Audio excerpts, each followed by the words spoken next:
Hello guys, welcome to my new vlog. For today's video, magluluto tayo ng ating tofu with ground pork and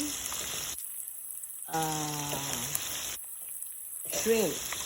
Tapos lalagyan na natin ng ating seasoning. Yan.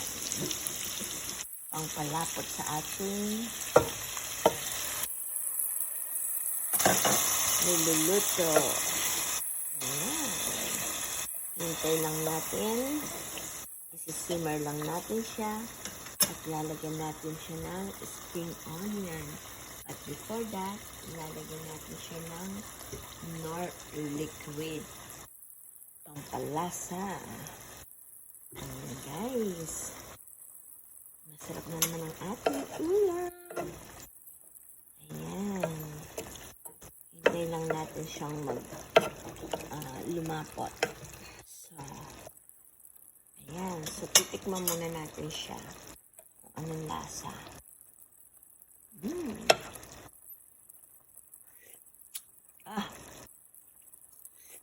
Sarap.